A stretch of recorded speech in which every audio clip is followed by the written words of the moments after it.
बहुत समय पहले की बात है। एक घने जंगल के पास कुछ दूरी पर रामगढ़ नाम का एक गांव था। उस गांव में एक मिनी नाम की लड़की अपनी माँ के साथ रहती थी। एक दिन मिनी अपनी माँ से कहती है, माँ, मैं बाहर खेलने जाऊं? हाँ जाओ बेटा, पर समय से घर आ जाना। माँ, मैं जल्दी घर आ जाऊंगी।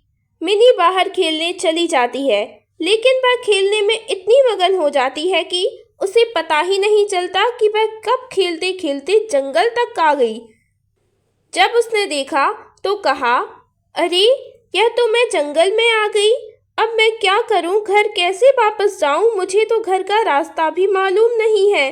मिनी रोने लगती है और सोचती है, इस जंगल में तो कई सारे जानवर होंगे, वह मुझे खा जाएंगे। तभी वहां पेड़ पर बैठा एक बंदर यह सब कुछ देख रहा था और वह सोचता है, मुझे इस लड़की की मदद करनी चाहिए। बंदर मिनी के पास गया और बोला, क्या हुआ? तुम रो क्यों रही हो? मैं तुम्हें क्यों बताऊं? मेरी माँ ने मना किया है किसी अनजान व्यक्ति या जानवर से बात करने के लिए। ठीक है, पर इस जंगल में अकेली रहोगी तो जानवर तुम्हें खा जाएंगे। तब पता चलेगा तुम्हें। मुझे डराओ मत, तुम ही बताओ मैं क्या करूं? मैं तो तुम्हारी मदद करना चाहता हूँ।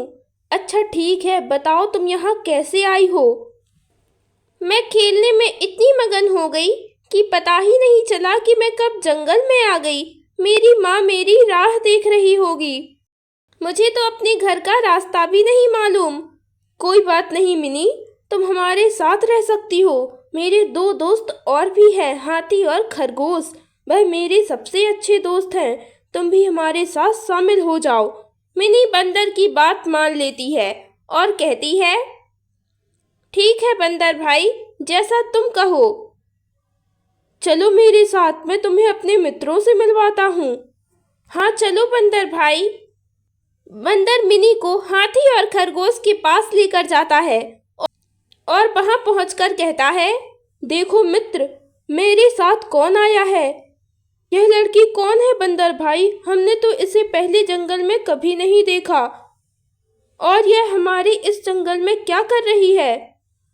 रुको मित्र, पहले मेरी बात सुनो। मुझे पता था तुम यह प्रश्न जरूर करोगे। हाँ बोलो बंदर भाई। हाँ हाँ बोलो। यह लड़की गलती से इस जंगल में आ गई है। इसका गांव जंगल की उस पार है। इसे अपने घर का रास्ता नहीं मालूम है। तो अब क्या करें बंदर भाई? अब हम इस लड़की को उसके गांव छोड़ने नहीं जा सकते। अब तुम ही कुछ बताओ। मेरा यह मानना है कि जैसे हम तीनों दोस्त इस जंगल में साथ में रहते हैं, वैसे ही यह भी हमारे साथ शामिल हो सकती है। ठीक है बंदर भाई, हमें कोई ऐतराज नहीं है। मिनी बहुत खुश हो जाती है क्योंकि गांव में उसका कोई मित्र नहीं था, परंतु जंगल में उसे तीन मित्र मिल गए थे। जंगल में वह हाथी, बंदर और खरगोश के साथ खेलती रहती थी। वह उनके साथ इतना घुल मिल गई थी कि एक दिन दो सियार की नज़र मिनी पर पड़ी। अरे भाई, यह क्या देख रहा हूँ मैं? हमारे जंगल में इंसानी बच्ची आई है। इसे देखकर तो मुंह में पानी आ गया। चलो भाई, आज ही इसका शिकार करते हैं। नहीं रुको, देख रहे हो ना कि उसके साथ बंदर, हाथी और खरगोश भी हैं। अभी यह सही समय नहीं है। चलो यहाँ से। ठीक है भाई, जैसा तुम कहो।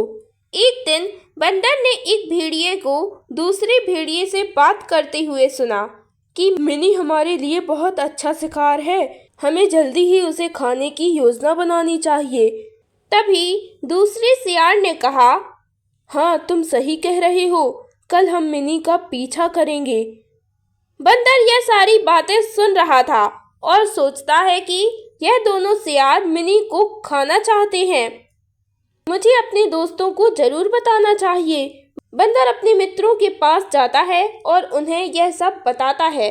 उन सियार की इतनी हिम्मत कि वह हमारे मित्र को खाना चाहता है। हम ऐसा नहीं होने देंगे। अब मिनी हमारी मित्र है, हमारा फर्ज बनता है उसकी सहायता करना। तुम सही कह रहे हो बंदर भाई। बंदर, हाथी और खरगोश तीनों मिलकर एक योजना बनाते हैं। अगले दिन मिनी अपने मित्र हाथी और खरगोश के साथ घूम रही थी।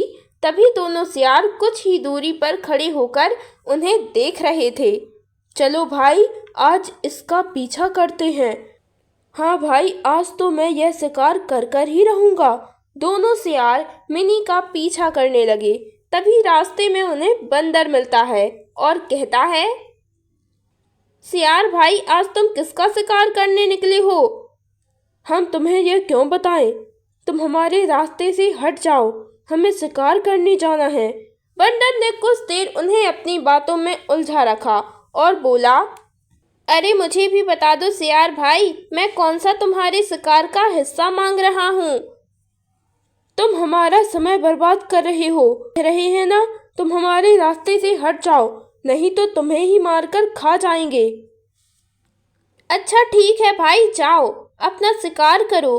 थोड़ा आगे जाकर सियार ने देखा तो खरगोश एक बड़ी गुफा में जा रहा था और हाथी बाहर खड़ा है। तभी दोनों सियार सोचते हैं, चलो भाई, मिनी भी गुफा के अंदर ही गई होगी। हाँ चलो। वे दोनों सियार गुफा के अंदर चले गए। जैसे ही वह गुफा के अंदर गए, हाथी ने गुफा को बाहर से बंद कर दिया। दोनों सियार अंदर फंस गए। खरगोश गुफा की सुरंग से बाहर निकल आता है और यह सब मिनी पेड़ पर छिपकर देख रही होती है। वह सामने आती है और कहती है, धन्यवाद मित्र, आज तुम्हारी वजह से मेरी जान बच गई, नहीं तो यह चालाक सियार मुझे खा जाते। और मिनी अपने मित्रों के साथ खुशी खुशी रहने लगती है। शिक्षा, सच्चा मित्र हमेशा अपने मित्र की सहायता करता है, ना कि मुसीबत में छोड़कर भाग जाता है।